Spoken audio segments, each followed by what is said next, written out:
Welcome to Blizzard Fire. We hope this video helps fire up your solution. You start by creating immediate safety and clarity.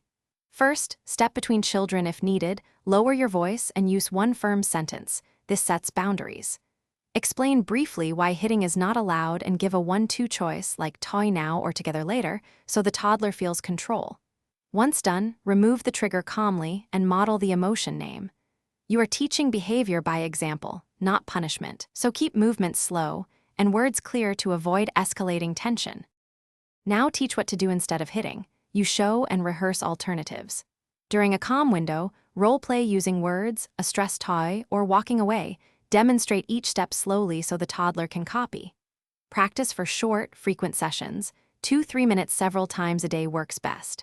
Make sure to reward even small attempts with immediate praise and one positive touch.